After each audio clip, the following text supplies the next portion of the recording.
like it. I love it. Come on. Yeah. Who doesn't want to be a queen? Right? Hello. Hi. Thank you so much for doing our Screen Rant profile on you. Thank you. I'm so excited to talk to you. I love you.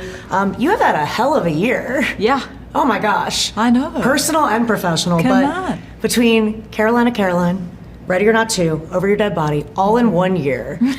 When you look at those films, they're such different kinds of genre projects. Yeah. Is there a connective tissue between them? Like, do they feel, are you like, yeah.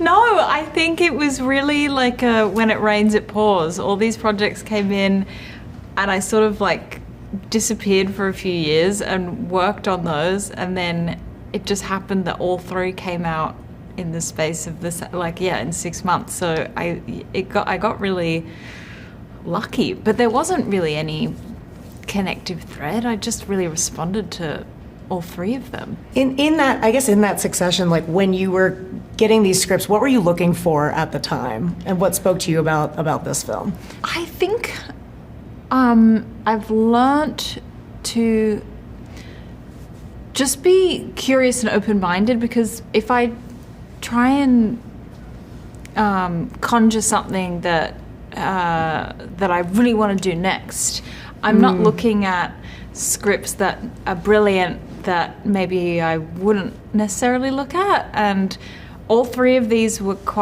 they were all surprising, and I wasn't expecting them. Like Ready or Not 2, I really didn't think that we would ever be able to do a sequel, and so I was so excited when that came along.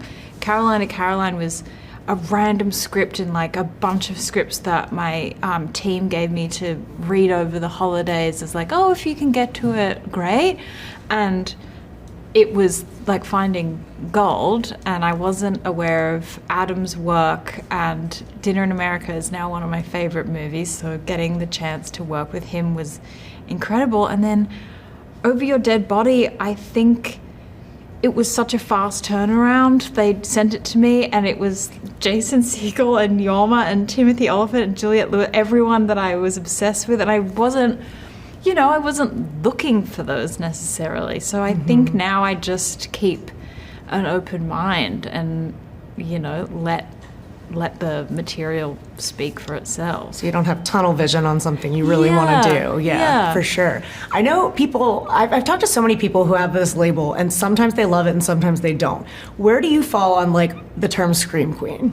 I think I like it. I love it. Come on. Yeah. Who doesn't want to be a queen? Right?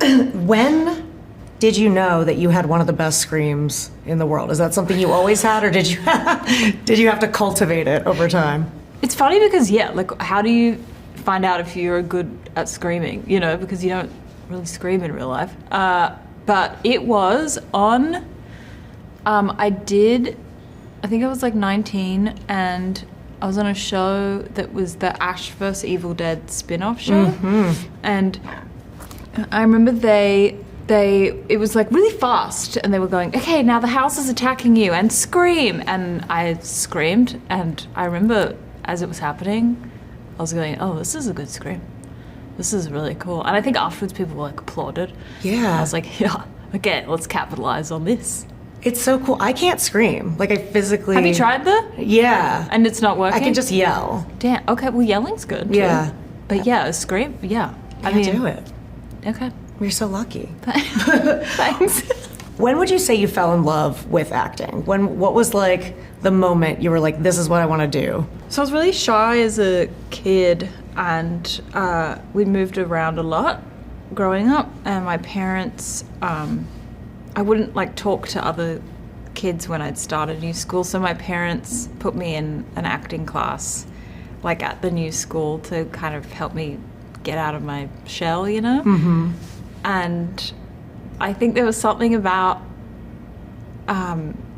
I don't have to be myself necessarily. I can play make-believe that I really fell in love with. And I think I still do have that childish love for it, where, because at the end of the day, we're just dressing up and playing make-believe. You know what I mean? Like, it is quite a sweet, childish thing to do. For sure. And I try to remind myself that, I get to do that for a living. Like, that's the best. Do you remember in your acting class, like, what the first play or Yeah. Okay. I was like, I don't know, 5 or 6, little blonde hair, blue-eyed little lady, and I played the Grinch in a Christmas play. I would like to see that. I should find the footage. Me trying to be really scary. just not creeping around. Yeah, so that was my first role, the Grinch. Iconic, honestly. Something I didn't know. What are your favorite films of all time? Oh, wow. Do you know what? I have so many, but I did just watch a fantastic movie called Reds. It's Warren Beatty and Diane Keaton, and I think it might now be one of my favorite movies. I think every actor should watch that movie. It's stunning acting. What else? I mean, I don't know if this is my favorite movie, but it made me want to act I remember being like, I think I want to do this for, like, how do I get involved, was Pirates of the Caribbean, the first one. Yes. I was obsessed with that movie growing up, so it really has like a nostalgic place in my heart. And I don't know, I love war movies like 1917 and All Quiet on the Western Front. And yeah. I know this isn't a movie, but like the Band of Brothers series I really love. I don't know. There's a few. Like Hurt Locker is so good. I think that's one of my favorites. What do you think you've seen the most? Harry Potter. That I watch every November. All of them. Yeah, it's the Christmas kind of perfect. genre. What would you say your favorite thing to do is on your downtime? On my downtime, if I'm in Australia, I'll just spend all day on the beach because they are stunning. But here, I don't know, I play a lot of video games. I've heard this. So, yeah, if I have time, I'll probably just lock into Assassin's Creed and play for 6 hours until my eyes hurt. You don't understand. My favorite game of all time is Assassin's Creed Origins, the Egypt one. I love the Egypt one. So good. Wait, is that the one? But there's one where like you don't really have like a like a gun. Is that I think you're just throwing knives. And it's really frustrating because you can only have like 4 knives. So. Well, in the Egypt one you don't have a gun, right? Yeah, and right? the Odyssey one you don't have a gun. No, but there's one with like, you know what, forget it. I need to it's like, we're just going to talk about Assassin's Creed the rest of the time. But I love those games. They're so interesting. And they like talk to historians and get it all historically accurate. Yes. And you look stuff up after and you're like, oh my God, that really did happen. It's so good. I love it. So many of your roles are emotionally intense, also incredibly physical.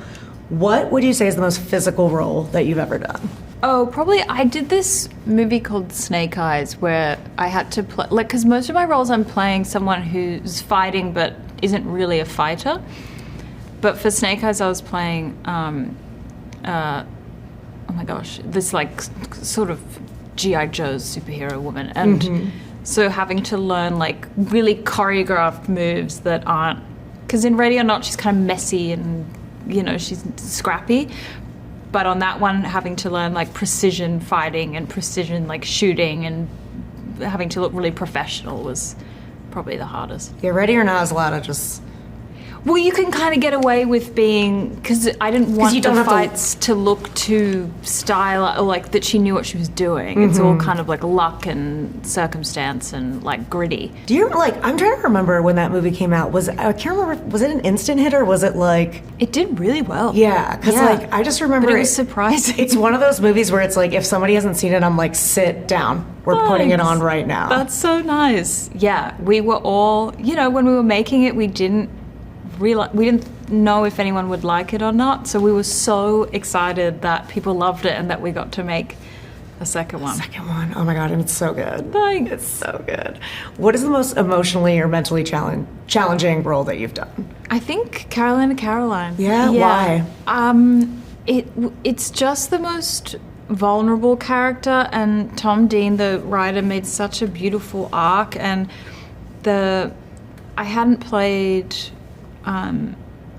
like I haven't done a love story before, and so that was really scary in its own right, that it was having to like trust Kyle and being so glad and relieved that he's like such a good person and that we work the same way, and you know, having to be quite raw and vulnerable, you know, it's scarier than just being like, yeah, I'm going to run around and fight people. Right.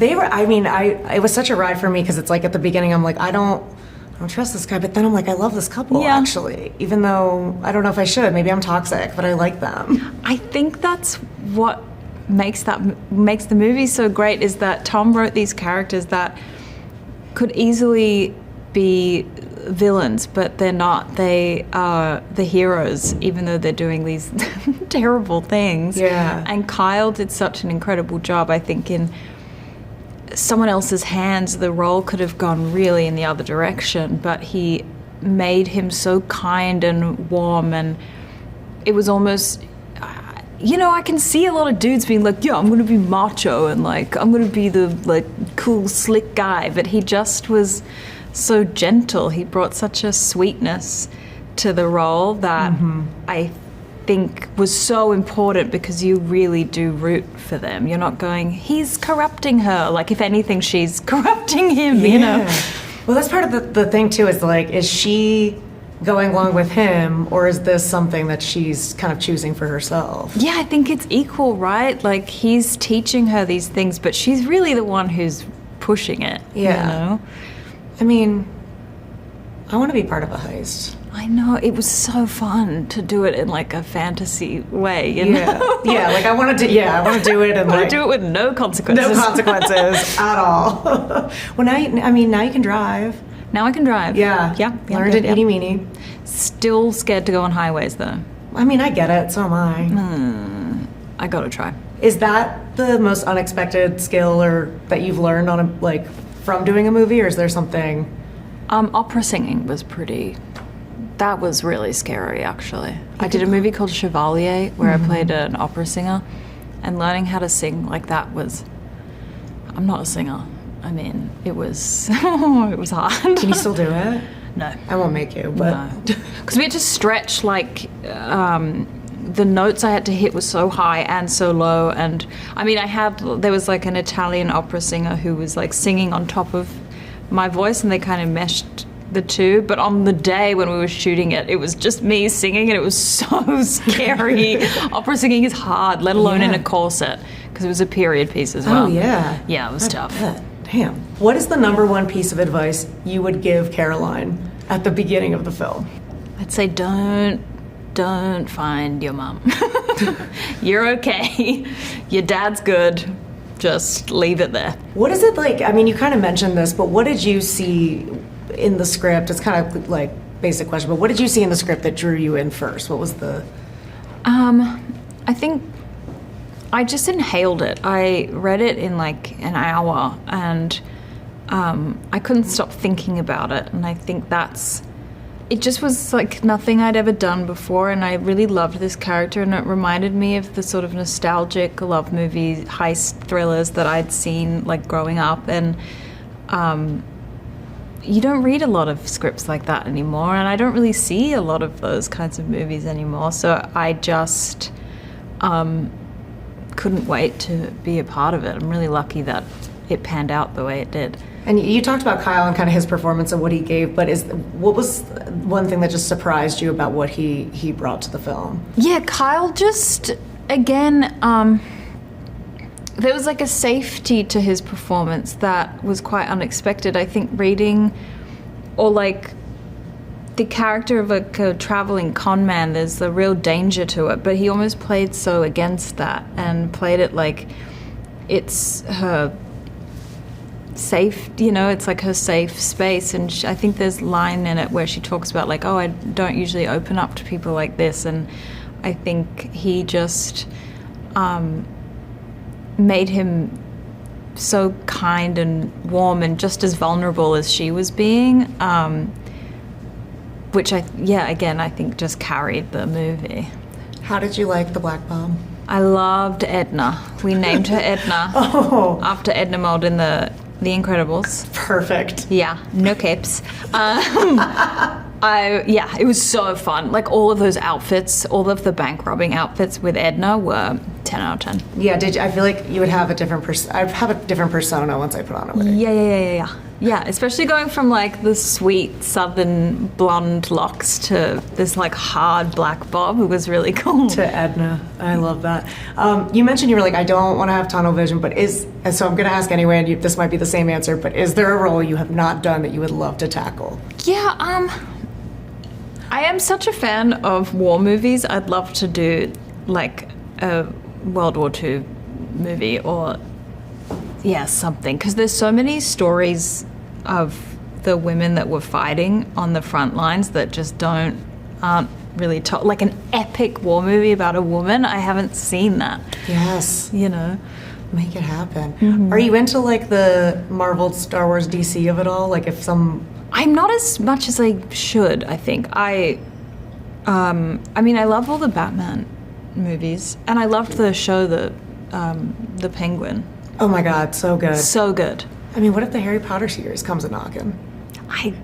Can you, I don't know if there's a lot of roles for like my age bracket, unless it's Bellatrix, and you can't follow Helen Bonham Carter. That's really tough. I could be Rita Skeeter though. Yeah. There you go. There you go. I love that. What is, I'll just end with this. Is there anything I haven't mentioned about the movie that you would love to touch on that's just like... Oh, interesting. I just think that it is a sexy, horny, emo movie and everyone needs to see it. I love that. I love emo. You know? I love emo. It's just an emo, horny vibe. That is the perfect... That's what you want for a summer. Come on. Yes, absolutely. Man. Walk in, lift your gun in the air. Everybody listen up! And you go...